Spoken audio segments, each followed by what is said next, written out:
먼저 드신 것 같은데요. 네, 안녕하십니까. 세계일보의 박지원 기자입니다. 시장님, 오늘 그 민정수석 인선도 발표를 해주셨는데요. 그 지난번에 이어서 이번에도 검찰 출신으로 임명을 하신데 어떠한 의중이나 의미가 있을지 궁금합니다. 그리고 또 한 가지 사회부 총리는 혹시 행안부 장관이 맡게 되는 것인지 결정된 바 있는지 이것도 말씀 부탁드립니다. 네. 대통령의 비서실장 이하 수석 비서관들 포함해서 모든 비서관 또는 대통령실은 대통령이 비서입니다. 대통령이 검찰개혁의 의지를 실현시키고 그런 국정운영의 철학을 관철시키는 것이 저희 비서실과 모든 수석의 공통된 과제라고 답변드리겠습니다.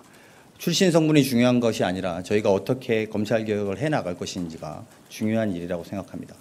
아울러 질문 주신 행정조직 개편과 관련된 말씀은 국정기획위원회에서 논의 중인 사안이기 때문에 그런 것들이 논의의 결과를 바탕으로 저희가 답변 드리는 것이 적절하다고 생각합니다. 네. 네, 김민석 총리 후보자에 대해서 야당에서 지명 철회 계속해서 요구하는 상황인데요. 지금 지명해 주신 다른 장관 청문회에도 혹시나 영향이 있을 것으로 보이는데 이에 대해서 어떤 입장이신지 궁금합니다. YTN 홍민기입니다. 네. 청문회는 국회에서 진행되는 절차이고 대통령실이 이거에 대해서 다른 별다른 입장을 갖고 있지 않습니다. 개벌 후보자가 저희로서는 충분히 장관직을 수행할 수 있는 분이라고 생각하고 있고 그런 것들이 본인들에 대한 능력과 실력을 검증하는 자리가 청문회인 만큼 청문회까지 지켜보고 저희들이 이후의 입장들을 드릴 말씀이 있다면 드리도록 하겠습니다.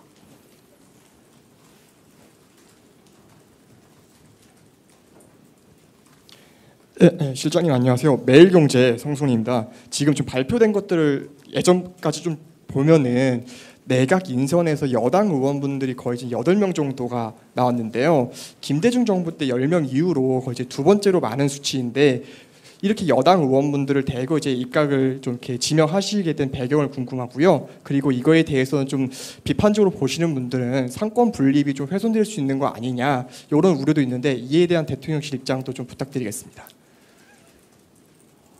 8명이 많다 작다 이렇게 드릴 말씀의 답변은 아닌 것 같고요. 저희는 유례 없이 인수위 없이 이 정권을 맡았습니다.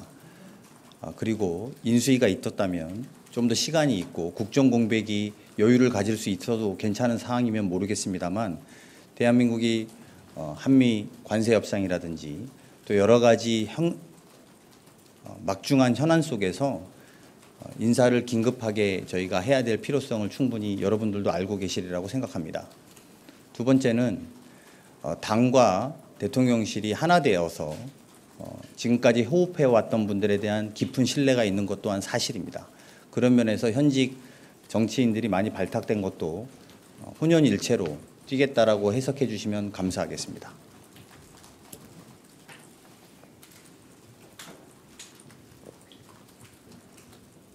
네, 저 뉴스원의 한채준 기자입니다. 이제 산업부 장관에 김정환 그 두산 에너빌리티 사장 임명하셨는데 이 기업이 좀 에너지 기업이기도 하고 해서요. 물론 그 기업인 발탁이라는 점은 좀 저희도 알고 있지만 지금 정부에서 기후 에너지부 신설 같이 에너지 부분을 떼어내는 것을 좀 계획하고 있으신 상황에서 이분을 좀 지명하신 이유가 좀 있을지 궁금합니다. 김정관 내정자는 기재부에서 되게 촉망받는 정책기획관 출신으로 이후에 퇴직 이후에는 에너지 분야에서도 활동을 해왔는데 그게 산업 에너지 전반에 대한 활동으로 해석해 주시는 것이 좀 더 바르겠다 이렇게 판단됩니다. 기재부 관료 시절에 쌓은 글로벌 경제와 경제 정책 전반에 대해서 높은 전문성을 갖고 있고 산업 정책 전반도 그 속에 에너지도 있는 것이니만큼 충분히 업무 수행에 적합한 인사라고 생각이 듭니다. 이렇게 답변드려도 될 것 같습니다. 네, 실장님 채널A 홍지은입니다. 이제 19개 부처 중에서 국토부랑 문체부 이제 2곳만 남았는데 여기 인선이 좀 늦어지는 이유 궁금하고요. 그다음에 또 하나는 정은경 청장은 이게 보도가 나왔었는데 이제 배우자 주식 투자 논란에 휘말리면서 뭐 후보군에 제외됐다 이런 보도가 있었는데 어쨌든 이 논란은 이제 문제가 없다고 내부에서 판단하셨는지도 궁금합니다. 먼저 정은경 후보자에 대한 답변을 드리면 후보자 및 가족 신상과 관련된 문제에 대해서 후보자가 인사청문회에서 청문회 절차에 따라서 소명할 것으로 알고 있습니다. 그리고 그 문제를 포함해서 여러 가지 제기된 의혹들에 대해서도 국민들의 판단을 존중하다는 입장을 갖고 있고요. 아마 청문회를 지켜보시면 많은 부분에 또 국민들이 납득하실 수 있을 거다. 저희는 이렇게 생각하고 있습니다. 그리고 왜 2명 들었냐, 이것도 아까 말씀드린 것, 지난번에 제가 말씀드렸는데요. 장관 후보자가 준비되는 대로 바로바로 여러분들께 알려드리고 있다는 점 다시 한번 말씀드리겠습니다. 예, 머니투데이 이영광입니다. 실장님 연일 고생 많으시고요. 검찰개혁 관련해서 법무부 장관 국민들 관심 높으신데 이제 후보자로 지명된 정성호 의원님은 아시다시피 기탄 없이 소통하는 분으로 좋아하는 분들도 많은데 실장님 아시는 것처럼 대통령님과 이제 38년 지기로 장관 안 한다는 뜻도 여러 번 나타내셨단 말이죠. 이번 인사 앞두고 소통 혹은 설득하는 과정이 어땠는지 조금 여쭤볼 수 있을까요?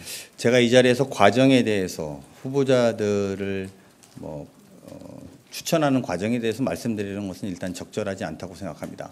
다만 대통령의 오랜 직이라는 이유로 배제돼야 될 이유도 없지만 또 그래서 발탁된 것은 아니다, 이렇게 답변드리고요. 후보자가 충분히 대통령과의 검찰개혁, 사법개혁에 대한 의지가 높은 것으로 알고 있고 그것들을 실현시킬 적절한 인물이라고 생각해서 대통령이 지명하신 걸로 답변드리겠습니다.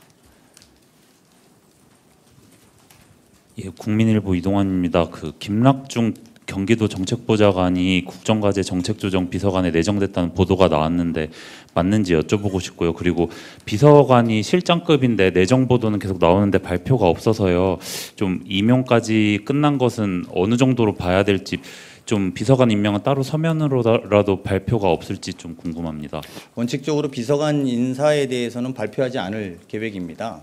왜냐하면 저희가 국가안보실에도 비서관들이 있고 이래서 그런 것들이 여러 가지 미치는 영향을 종합적으로 고려해 본다면 어디는 하고 어디는 안 할 수도 없고 이런 여러 가지 문제를 봉합해서 대통령 비서실에 대한 비서관 이하의 인사에 대해서는 공개하지 않을 계획을 갖고 있다, 이렇게 답변드리겠습니다.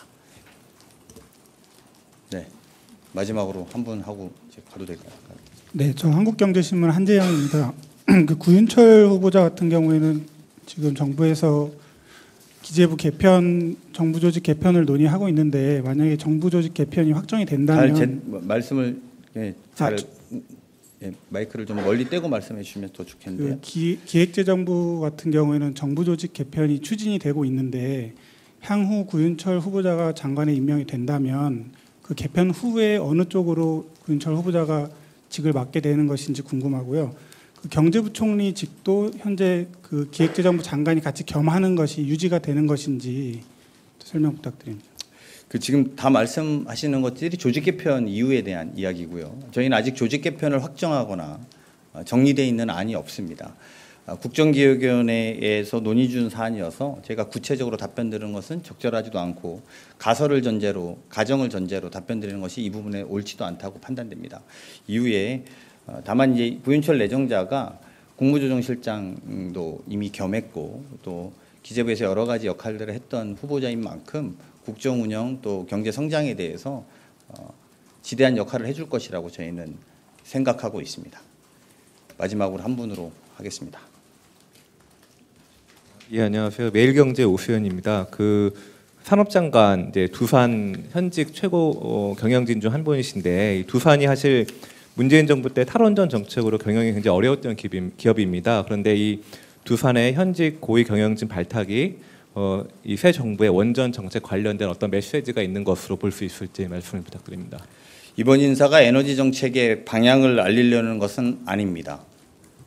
오히려 저희는 에너지 믹스라고 하는 대통령의 철학을 잘 구현해야 된다고 생각하고 있고요. 복합적인 에너지 이슈뿐만 아니라 산업정책에 대한 산업정책 전반에 대해서 전문성과 실행력을 담보할 수 있는 후보자다, 이렇게 생각합니다. 이상 마치겠습니다.